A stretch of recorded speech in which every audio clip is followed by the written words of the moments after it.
Good morning and happy Saturday. My name's Michelle. I'm with Olive Two Ewe Studios. I'm here every single Saturday morning, typically at 9:30 in the morning Eastern Time. If you haven't already done so, I'd like to invite you to go ahead and subscribe to the channel and give us a thumbs up. Be sure to hit the bell so that way you get notifications and know what's going on.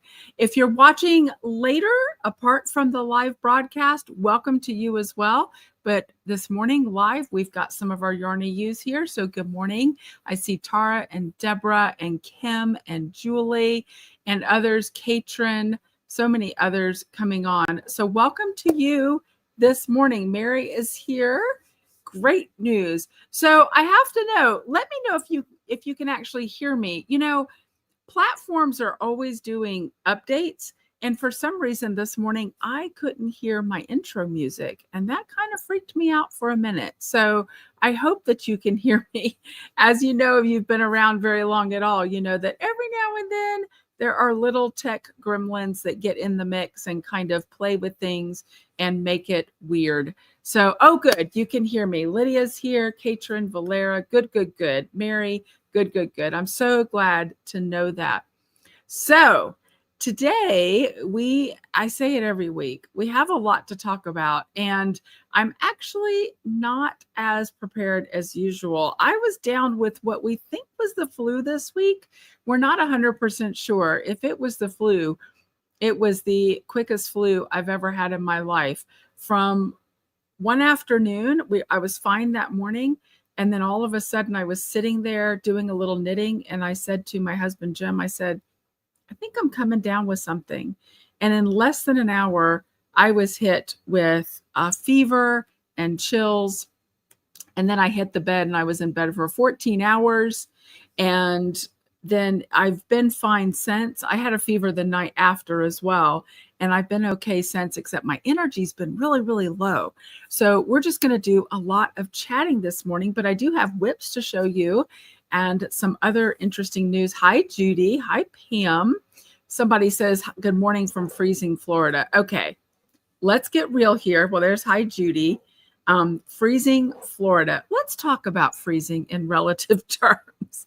I actually just posted this morning a quick story over on Instagram. You can probably see it on Facebook as well. This morning, I could not resist going out in the snow. It's been snowing this morning since I think about 5 or 6, maybe even earlier.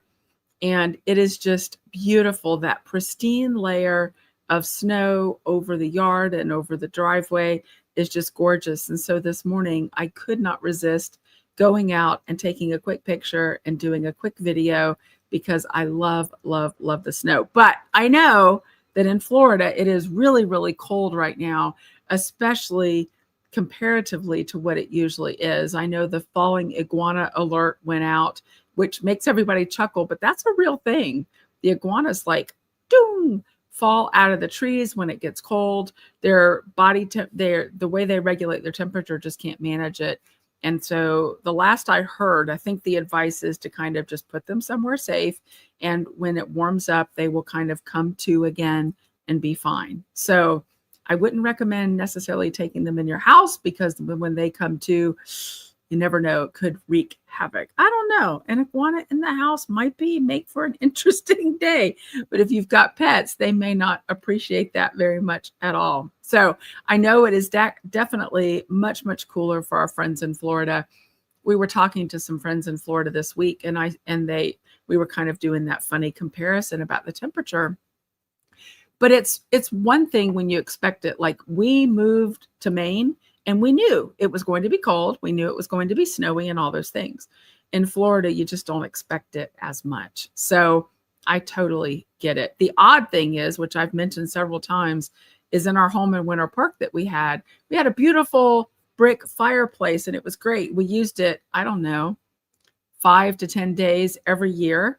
Here, we don't have a fireplace yet. So we've got to get on that because we have no way to make live fire except candles and hurricane lamps and that sort of thing, which, trust me, I like a good flame. So we do light those with some frequency. But wherever you are, I hope you're cozy. I hope you're warm enough. and you're doing all the cozy things. I think it's nice, even from Florida or Dallas. See somebody mentioning, it's nice to have a cozy day every now and then. It's nice to be able to brew up something warm and cozy, sit with your knitting or your crocheting, wrap up in a blanket, watch a good movie or read a good book, and have a cozy day. I had a few cozy days this week because I wasn't feeling great, which kind of meant I didn't get to take full advantage of it, but I plan to take full advantage of it today because it is gorgeous, gorgeous, gorgeous in the snow. And that's actually one of the things I want to chat about today. And we'll get to this shawl that I'm wearing and sort of some of the things I've had to learn here in Maine, which is very different from Florida. But we'll talk about that a little bit later. We've got some other things to talk about this morning. You know that I've been talking about a trip to Shetland for some time, and some of you put your name on a waiting list because I mentioned that we're keeping this trip really small. And so I've already sent out the emails to those who were on the waiting list this morning. Then it was released to everybody. We are well over half booked for the trip to Shetland, but I want to talk to you a little bit about that trip. This will be our fourth trip, I believe, over to the UK.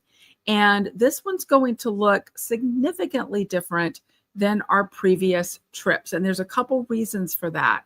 In the listing, I actually describe a little bit about that as well. So I want to go into those details for just a moment. First of all, we've never been to Shetland or Orkney before. So that's one way it's hugely different. Shetland and Orkney are very north of the mainland of Scotland.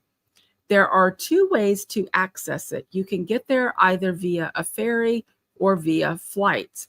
It is a logistically more challenging, I'm not going to say difficult, definitely a logistically more challenging trip to take with a group. And the reason is because those ferries and those flights book up pretty quickly. Now, a lot more eyes are on Shetland specifically because of Shetland Wool Week. And so those transportation seats and the hotels book up very much in advance. So there are groups that do trips to Shetland, and typically you have to book well in advance, sometimes 2 years in advance. We are not there. We wanted to book this year because everybody was anxious and excited about going. So there are some differences.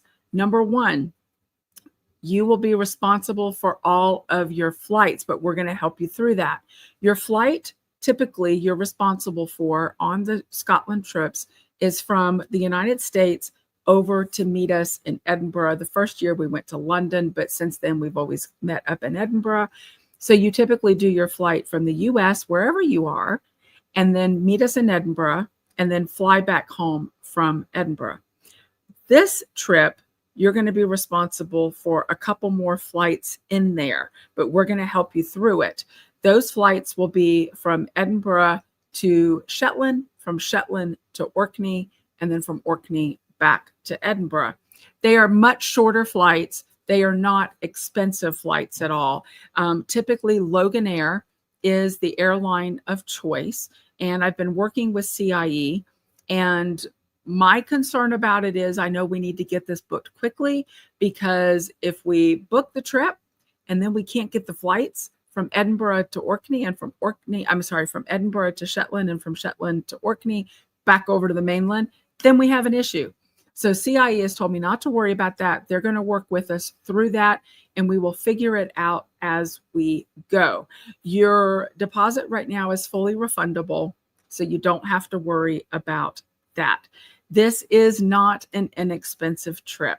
It's actually the most expensive trip that we've done. A big part of that reason is because of the size of the group that we can take, and then some of the activities and those sorts of things. So I've never said that our trips are value trips. We stay in as nice a hotels as we can get.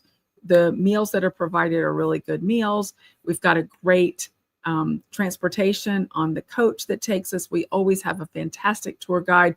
Laura is on hold right now. She is planning to do this trip with us. If you've traveled with us before, you know Laura. She's a fantastic tour guide. She's become a good friend of the Yarny U's, and she will be with us. So there are a lot of logistical pieces to this particular trip. We are over half booked. We are keeping this to 15 people. 15 people because of the logistics involved. And we are over half booked as of now. On Monday, I have to contact CIE and let them know whether the trip is a go or not. And that depends on if we can get the minimum number of people required to do the trip. If we cannot get that minimum number of people, we have a couple of options, one of which is to not do the trip. And this is a pretty quick trip. This is January. This trip happens in September and October of this year. And if that doesn't work out, then we may do it again. We may not. This is, again, a very challenging trip. I'm excited about it. Once we plan it, it'll all be fine. But there are so many logistical pieces to it. Trust me, flying is going to be better than taking the ferry over. But the ferry is not impossible either, but the flights is what CIE wants us to do for timing. So if you want to go, not to push you, but I'm going to push you. If you want to go, I really need to know by the end of the weekend or Monday morning at the latest. If we don't have the numbers, then everybody will get their deposits back. You don't lose anything at all. We'll refund those deposits to the exact way that you pay the deposit. So there is that. And I know that already we've got some folks going that don't necessarily have roommates. I know Mary's asking now, any singles need a roommate? So we can start a thread in the Yarny U's for that to hook people up if you want. We also try to match people up. So if you pay your deposit and don't have a roommate to name, then I'll be in touch with you to figure out who you may want to room with. And of course, you also have the option of doing the single supplement if you elect to do that. I think it's more fun to travel with a roommate, but you need to do what you're comfortable with doing. So Shetland and Orkney, that's what we're doing because so many people were interested. A very different trip than what we've done before this year. So this is January, and it starts the clock going. Now, because of the speed with which all of this happened, part of that is because Laura is in high demand. Laura's in very high demand, our tour guide. So CIE, I spoke with them this past week. I got all the final details. We put it out there. But we have to know quickly. So if it doesn't work out, like I said, we won't go this time. We might try Shetland and Orkney another time, or we may not. It just depends on how things go. So all the details are in the listing. The payment schedule is not in the listing, but you'll definitely be able to break up the payments, and I will get those out to you pretty quickly so you'll know what they are. But it'll be, you'll be able to make payments like you've been able to do in the past. So that's some big news this week. Very big news about heading back over to Scotland for, as I said, our 4th trip over. So I'm excited. It'll be a much smaller group. That is intentional. And we'll have a good time knitting or spinning or doing all those things on the coach as we go about the very northern area up there in Scotland. Woo! So it was kind of funny today because I was pretty chilly out, and I decided to wear my sweater today. This is a sweater that I picked up at our Dallinish, the Isle of Mull Weavers, which is a place that we have historically always gone to on these trips. And I love, love, love this sweater. The link is down below in the show notes if you want to take a look at their online shop. They've actually expanded. They're doing so many different things now. They do waistcoats for men. They do all kinds of different things now with their tweeds. But I love this sweater. It's one of those more sheepy sweaters that I keep mentioning keep me super warm up here in Maine. So I thought it was kind of funny that it just so happened that we're talking about a Scotland trip today, and I'm wearing a sweater from our Dallinish. So big news this week. If you have any questions at all, Don't hesitate to reach out to me. I imagine there will be questions, so give me a little time to respond. And yeah, I'm excited. Very, very excited. Jim nor I have ever been up there before. We might take a scout trip before the trip. I typically like to do that, but we'll see how the timing works out. We'll see how it goes. All right. Couple other things this week. Big news. The Beast is a base that we've carried for a number of years. It is 600 yards of beautiful yarn. It's great because it's a really good value. We have been phasing that base out slowly. And there are, the last time I looked, I think there were like 8 hanks left as of an hour or so ago. Right now, the Beast is available to you at 40% off. And you do not need a code to get that. All you have to do is put it in your cart. And when you check out, you'll notice that you're getting 40% off just magically in your cart.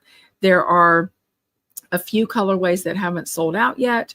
Beautiful yarn, great value, and even better value now at 40% off. So we're trying to kind of close that out, be done with the Beast, moving on to other things. But there are some gorgeous colorways in there. Fat Tush is one of my favorite. I just have to tell you, I don't remember if it's sold out or not.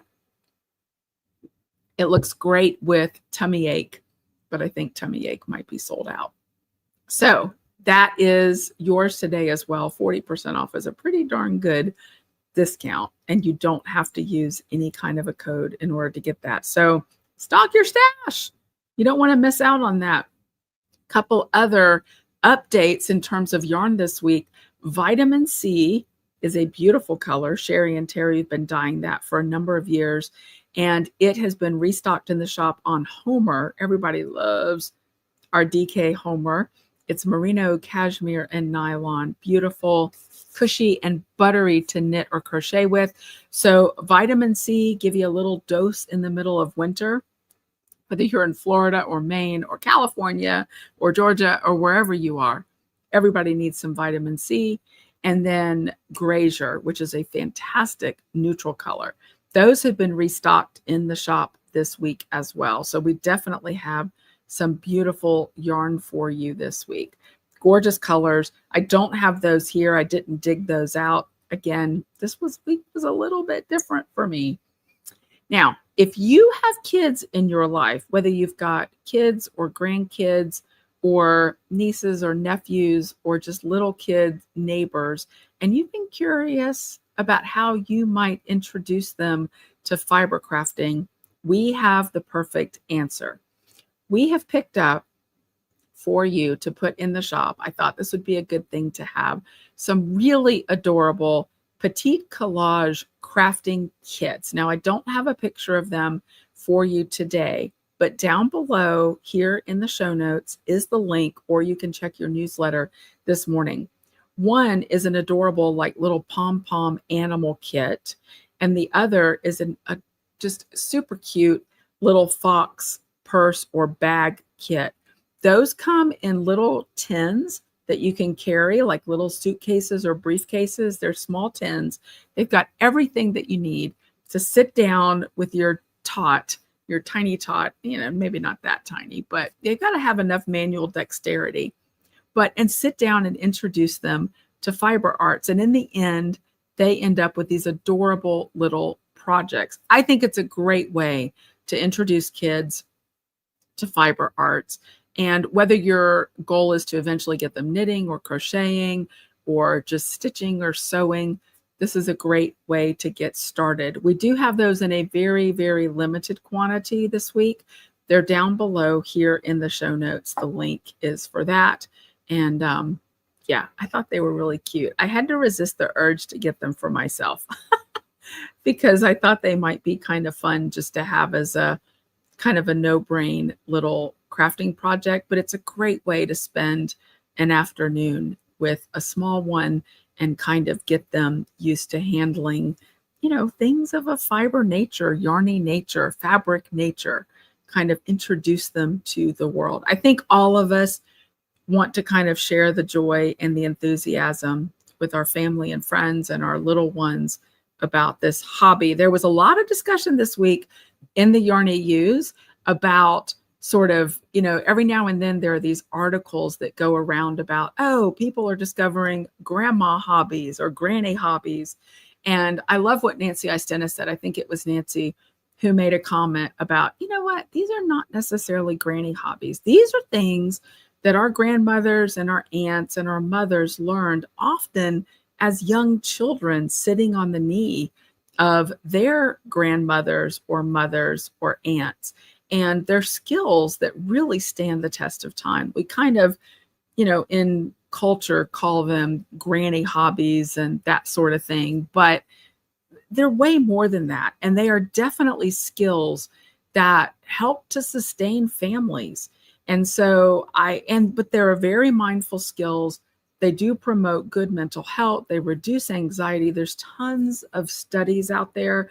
I don't have links to them right now, but there's so many studies about all of the good that stitching with a needle of any sort or doing any sort of soft craft hobby, probably even wood and things like that, although we don't think of those as granny hobbies, but what that does for us.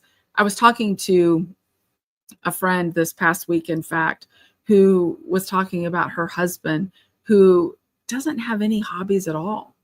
And I thought, wow, that is like a poverty of a whole different sort, right? To not have a focus, something that you really enjoy doing that's apart from your work or your house maintenance or family obligations, but something that you can kind of turn your attention to, focus on, to exit the world for a little bit and find some joy, feel productive, and feel good about what you've created. So I agree. We need to find a different name for them other than granny hobbies. There's nothing wrong with being a granny. There's nothing wrong with being a grandma, but there are other words for those because people of all ages partake in those kinds of hobbies, and we know how good they can be for us. So working with a child at a young age to get them interested in that, you're really helping to mold a lifelong interest that will benefit them in the long run. And I think it's kind of cool to watch how bringing them up in a family culture of crafting of any sort, you are making an impact not on that generation only, but on future generations. And then they'll have an opportunity to tell stories about who taught them, whose knee they sat on, or at whose kitchen table they sat to learn these skills and hobbies. And it's a great way to sort of build family lore as well, because we know that those oral stories help to glue families together. And so without waxing too philosophical, which I am wont to do sometimes, I think that's an important thing to do. So these kits are one way that you could do it. Certainly there's a ton more ways. I know Mary Nielsen has a chair. I'm trying to remember what it's called. I don't think it's called the stitching chair, the weaving chair maybe, that her granddaughter uses and has taken yarn and wrapped around multiple times. I'm going to do my weaving now, I think she says. And that is a great introduction as well. So there's tons of ways to be creative to do that. But what an impact we can have on our families when we work to pass down those skills. I think it's a good thing. Speaking of stories, wow, that was like the perfect unintentional segue. Every now and then I surprise myself.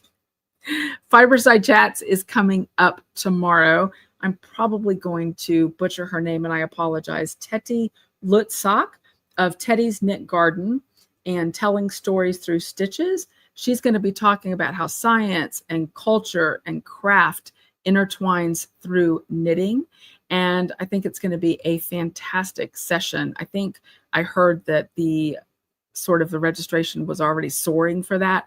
I got to tell you, I had never heard of her before, but I started looking through her patterns and I am smitten. She does a lot of botanical patterns in what I would describe as kind of modern botanicals. She's got some more traditional ones as well, but I love sort of the modern botanicals that she does, kind of the stem and leaf look. That look always draws me, and she has some of those. So I'm going to be picking out one of her patterns soon, I think. But you can register today. You can register, I think, up to 2 hours before the event tomorrow.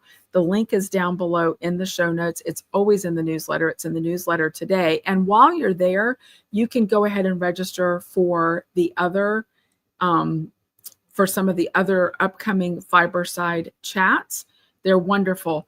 The one thing that I always appreciate when you do is when you select Olive Two Ewe Studios as your local yarn shop from the drop-down menu. We make a few bucks from that, and we're very, very grateful for that support. Absolutely. Yes. So Lydia in Scotland the last time was wearing one of her designs, and she says now she's made 3 of her vests. And I remember you saying, Lydia, that they had a very interesting construction to them. Correct me if I'm wrong, and I don't remember the details of that, but I think I remember a brief conversation where you shared that the construction was very different to anything you had ever encountered before. So interesting. Yeah, I've already been like rolling through her designs and trying to decide what I'm going to do because I love them all. Yeah, let's just say I have spent a fair amount of time this week in Ravelry, and we're going to talk about that in just a minute. But first, I want to get to a few whips that you all have been posting in the Yarny U's because you've had some really great projects you've been working on. So let's go ahead and take a look at those first, and then we'll move ahead.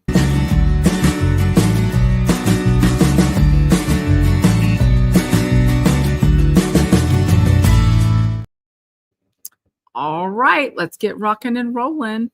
So first up, Julie Garland. I think we've got 2 from Julie this week, possibly. So this is her finished Highland hat. You might remember that Nancy Victorino, one of our very own Yarny U's, designed this for our last trip to Scotland. This was Julie's first time doing cables. Hoorah! She said it came out a little smaller than she thought, but she hopes her grandson loves it. And yeah, she did cables. They weren't bad, were they, Julie? The hat looks great. Next up, another one. I was right there. Julie had this other project. She said this was going to be a Christmas gift for her grandson, but it just got finished on the 10th day of Christmas. This was a couple weeks ago, so she said it was still legit. And she learned a new skill with this, which was double knitting, which I'm so impressed with that. I always love it when we venture outside of our comfort zone. We talked a little bit the last couple of weeks about building blocks, how we're working to make 2026 the year of the building block so that we can work to expand our skills. And Julie, you are already ahead of the game and on top of it. That definitely looks like Harry Potter. Must be Hufflepuff. Don't crucify me if I'm wrong. Tell me in the comments. But it looks good. And yay for double knitting. Next up, speaking of Harry Potter, Lorianne Mead, she finished a hoodie sweater that her niece requested. And look at that. That's got all 4 houses. Am I right? Slytherin, Hufflepuff, I don't know. I know a little bit about Harry Potter, just enough to probably get myself in trouble with those who know more. But I do know for sure that is gorgeous, Lorianne. So good job on that. Next up, Lonnie Holt finished up The Islands in the Stream by Lisa K. Ross. She used a lot of Olive Two Ewe in that, and beautiful, beautiful colors. I love it. And some of that has some sparkle in it. Well done, Lonnie. Tammy Smith did yet another Musselburgh hat. I know a lot of people have done those. I have not attempted that yet, but that is on my list to do. Beautiful, beautiful hat. I love that it's kind of double weight and goes inside out. That also has a very interesting construction. So well done, Tammy. And then Maria Klein, the Something Happy shawl. She was been working on that. So that was a Bay Area Knitting Guild group project started, she said, in 2020. And she's using our Rawlings yarn. So well done making some progress on that. It's always a lot of fun to kind of go backwards and pull out a whip and pick it up and kind of move ahead with that. I think it gives you a special sense of satisfaction, even just working on it. And then when you finish it, you've got that extra boost. So well done on that. Oh, good. I was right. That was Hufflepuff. And yes, double knitting, building blocks, building blocks. It's all about one step at a time to learn a new technique and then tuck that away in our sort of repertoire of knitting skills. And then the world just gets wider and wider and wider regarding what projects you can actually tackle. There's still some things now that I see beautiful pictures on Ravelry and think, ooh, I'd like to do that. And then I look at it and go, yeah, I don't have that skill and I'm not sure now is the time for me to develop it, but I want to become a little more adventurous. And so I think 2026 is the year for me, and I hope for you as well. So well done on those projects. Okay, I'm going to show you what I've been working on. I've made good progress on my king salmon sweater. I'm going to pick it up here and show you. I have completed the color work. Let me turn it around the right way. So this is the front. There it is. I've completed the color work. I've got my sleeves all tied off now. So I've separated the sleeves. It doesn't really look like it because I've only gone, I don't know, probably 4 or 5 rows. Nope, not even that. 2 or 3 rows below the sleeves now. So it kind of looks like a big old poncho at the moment. But you can definitely see the salmon. You can see the fish. Jim kept saying, are you done with the fins yet? Have you gotten through the fins? Are the fins done? The fins are done. The fins are definitely done. You might recall that I held 3 strands of fingering weight yarn in different colors together for this contrast color. This is kind of reading green on the screen, but it's actually a combination of a green and kind of a cream color and more of a golden color, which adds a lot of visual interest to it. So now I'm just knitting around and around and around. I used pecan or pecan, or maybe it's the opposite way around that you say that, as my main color. I'm trying to keep it from unraveling all the way here. So yeah, that brown that I love so much that Terry and Sherry dyed up. And there it is. This does have, I'm showing you the back now because it does have some short rows in the back just to kind of lift up the neck a little bit. And then the front, of course, does not have those. I'm really excited about the collar. I think I mentioned before, some collars on some sweaters tend to be too wide on me because I have kind of narrow shoulders, but I think this collar is going to be just right. And I have to tell you, my penchant for knitting on short cables so that it advances itself, it was starting to get a bit cumbersome. It was starting to get a little bit challenging because I was having to really kind of advance the stitches to keep them from getting all scrunched together. But now that I've separated the sleeves, I love these Cocoa Knits leather sleeve stitch holders, by the way. Now that I've separated my sleeves, I'm just about the right diameter on these cables, and they're advancing the stitches appropriately, but I'm not having to fight with them.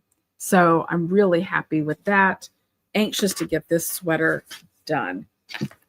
But what I've done, I told you, I spent some time on Ravelry this week, and I've picked out now 2 additional patterns that are next up. I bought them. They're in my queue. So you're going to laugh at the first one. And it's a little challenging pattern, but I'm going to do it. And it's in the vein, I don't know, this may be the year of the building blocks, but it might also be the year of the fish. I have no idea why I'm going down the fish path, but clearly I am. This is the herring hat. I've seen this in a lot of groups lately. A lot of people are doing this. There are some techniques that are a little different. There is a little bit of cabling, but it's not true cabling. It just gives you some texture. It's definitely a cable technique, but the point is to give you a little bit of texture, and you kind of do the cabling to get those little bits of stitches here. And the top, there's not a pom-pom. You've got the fish tails, the fish fins at the top that are instead of a pom-pom. So this is the herring hat. Y'all know how I feel about beanies, but I saw it and I just decided I had to do it. I will tell you, it is an 11-page pattern because it feels like as I was scanning it over, Every line is different. So this is not going to be a social knitting pattern at all. But we've talked about that. And I'm a firm believer that you should always have one sort of social knitting pattern going on that you don't have to think about too much.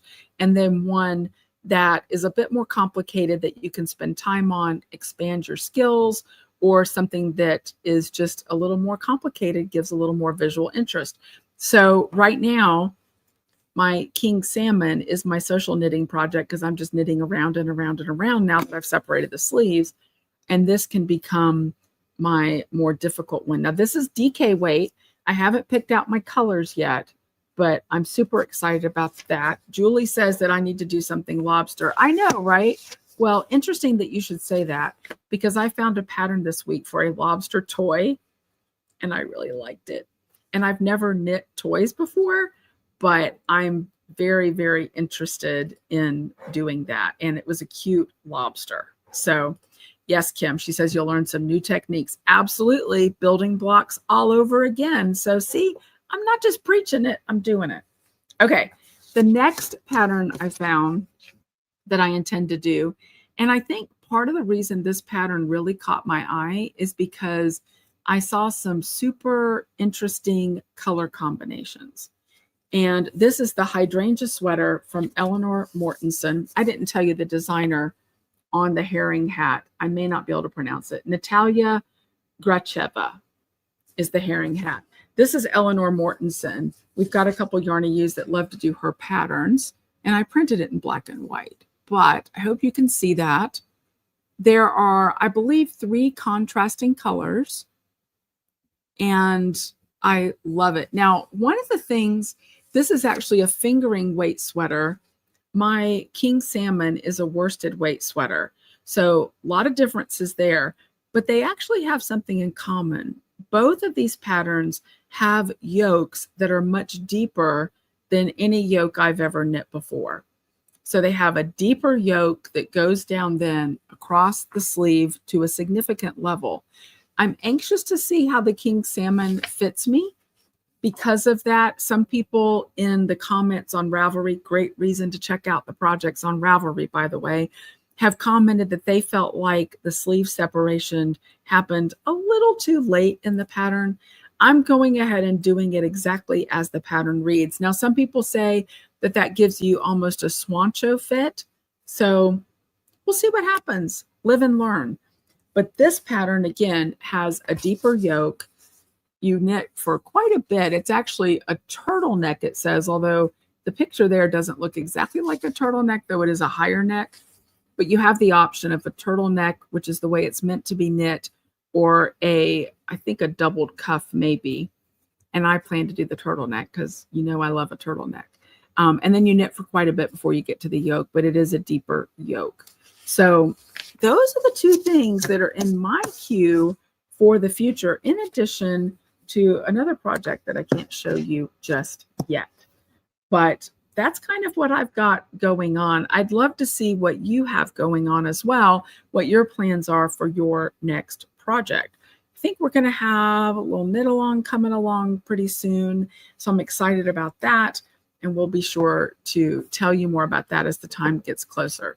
Deb Felt says, I've heard that the deeper yoke works best when the sweater body is a bit oversized. Yep. And the hydrangea sweater, actually, she mentions that it is oversized for that very purpose. It's meant to be worn with quite a bit of ease, as is the king salmon. So both of those, it seems like the designers are aware of that and have sort of made room for that in the pattern. So I just want to show it one more time because I love it so much. And what I think is funny is that I can see the fish in person, but when I hold it up on camera, I really see them. Sorry. It takes so little to amuse me sometimes. So one of the things that I'm really on right now, and you know this, is I'm all about sheepy sweaters, heavier sweaters because of the moon, the move to Maine, right? I need it up here. One of the interesting things that's happened while we've been in Maine, and I've talked to my husband Jim about this several times, is growing up in Florida, even when it was cold for such a limited amount of time that most often I just was cold. I didn't like wearing a jacket. I didn't like being bundled up. I didn't have to be, because even if it was chilly outside, we were going from sort of a warm house to a warm school or a warm workplace or a warm church or whatever. And so I never really learned great skills about how to dress to be really warm. And what's interesting about that is that even when we went to Scotland initially and that sort of thing, I still was often chilly. I just did not get the skills at a young age to learn how to dress to be warm. I have learned. I am in the process of learning, and I have learned up here out of necessity.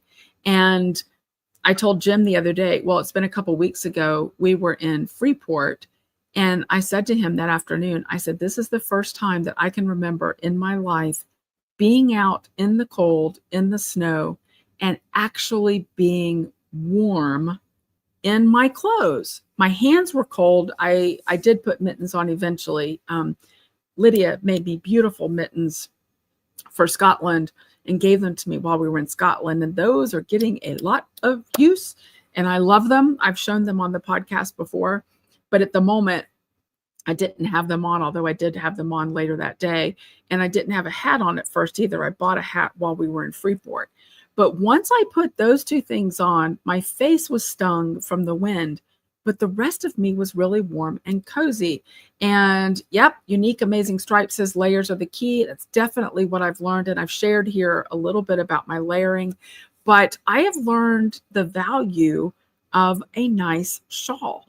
Now, I did some shawl knitting early on in my knitting experience. I'd hardly call it a career, right?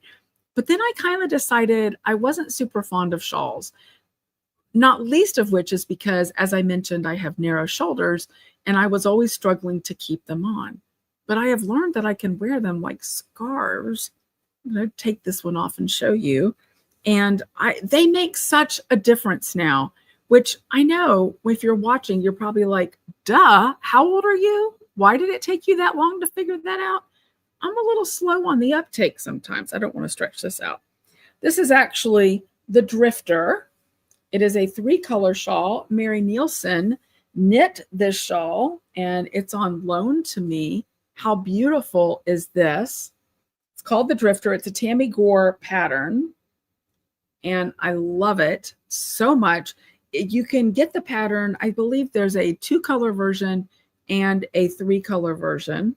And I love what Mary did here with her color selection. But I've learned, I grabbed this really quickly today because I wasn't going to actually wear a shawl up here. And then when I decided to go out in the snow to do a photo and a video, I was like, okay, I need something, because I didn't want to put on a jacket. And I've got my merino on, I've got my sheepy sweater on from Mardalinish. And I was like, okay, a shawl. And I love this one because I love the colors. And I just wrapped it. I mean, you saw how it was. I just wrapped it around. You can tuck it, and it's wonderful. In fact, when I took it off, I'm still in the 60s up here in the studio this morning. When I took it off just now, oh yeah, my neck was chilled. So it's getting a little cozier now. But I've learned a little bit more about how to dress in the winter time. And that makes me want to do more shawls. And it means even if you're in Florida where there's air conditioning, you know that air conditioning can get quite chilly. I've been in workplaces before that were absolutely frigid, where my fingernails were turning purple. So having a shawl to throw either around your neck or over your shoulders or even across your lap. I had one in church one day recently and ended up just laying it across my lap like a blanket during the service, and it really helped to warm me up. So I say all that to say all this knitting really is for a purpose. And I'm just kind of happy that at the age of 50, I'm not going to tell you how old, but I have learned how to kind of dress more warmly. I know I sound like I'm 3, but it took me a while when I wasn't used to dressing that way. So I encourage you, knit all the shawls, knit all the scarves, and really challenge yourself to use them. Mary sent me, well, she actually gave them to me when I was in Florida on loan. I have to return them. They're on loan. but she gave me several that you'll be seeing in upcoming podcasts. And I have my own as well. Last week I wore the Sweet 17 shawl. I think it was Sweet 16. I think it was a Sweet 17. And I shared the story about that with my mother. So I have some of my own shawls as well. I have a couple that people have given me over the years that I'm so grateful for. But now my shawl wardrobe has expanded a bit because Mary's loaned me some of hers, and I am putting them to good use. So I really encourage you to knit all the things and then challenge yourself to pull them out of your drawers and use them. Even if you're in Florida, even if you're in Georgia, even if you're not in a really cold climate, there's so many ways to use the things that you knit up. So I just thought I'd share a little bit about that today and my sort of epiphany. Yes, I'm a late bloomer. What can I say? I don't mind admitting it. You know who's not a late bloomer? That's my husband, Jim. You all have heard me talk about Jim over the years, and many of you have met him at events or on trips to Scotland and that sort of thing. My husband is a retired university dean and professor, and he is an ordained Episcopal priest. We just launched his website this past week or two. Gosh, was it this past week or was it the week before? We launched his website, jimkristoff.com. The link is actually down below here in the show notes. We don't talk a lot on this channel about the things that Jim does, but he's actually launching an independent Bible study in the Gospel of Mark called Reading Between the Lines. He is well-versed in Greek, Hebrew, Aramaic, translates directly from some of the original languages, and he's going to be teaching folks sort of how to read the gospel, how to interpret, and developing skills that you can use across many other books of the Bible. So you can go to his website down below, say, yes, I'm interested. We'll send you the Zoom link. The very first session is this Thursday at 6:30 p.m. He'll send you all the information that you need if you hit that link to email him and tell him that you're interested. And the other thing that he offers is something called Talk to the Theologian. We offered this at our church in Winter Park, and it was very popular. We decided to put it online, which is you can book a time with him. Again, there's a button on his website. You can book a slot with him and ask him any spiritual or theological question that you have, and he will talk with you about that and help you get the answers you're looking for. I will tell you, he is non-judgmental, and if you have questions, there is no judgment of any way, shape, or form, and he's a great guy to talk to. I might be a little biased, but people loved Talk to the Theologian and found him very, very helpful. So if you ever have any questions, he's very open to doing that as well. So the link is down below. That's not something I'll be promoting heavily through Olive Two Ewe, but I wanted to make sure that you knew about it and were aware in case you were interested. Feel free to share it. It's open to everyone. Open to everyone, just like the Yarny U's. If you have friends who are interested in stitching, whether it's slow stitching or knitting or crocheting or sewing or embroidery or whatever sort of craft like that, cross stitch, needlepoint, invite them into the Yarny U's. The more the merrier. We always have a really good time. And I'm so grateful that our space on the internet remains politic-free and drama-free. I'm so proud of that, and so proud of the fact that I don't even have to be the one to make it that way. That's what you all do. I'm grateful for the group and the community that we have that makes that happen without any intervention at all.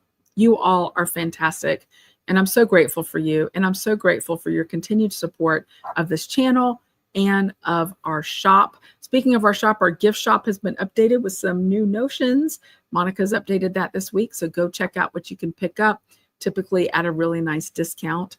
So yeah, stock your stash this week. Thank you so much for being here. Stick around. If you haven't already done so, go ahead and subscribe to the channel. Please hit the bell for notifications. Give us a thumbs up. It means the world to us. And please know how grateful we are for you. All right, stay cozy. Have a wonderful week, and I'll see you in the Yarny U's. Take care. Bye.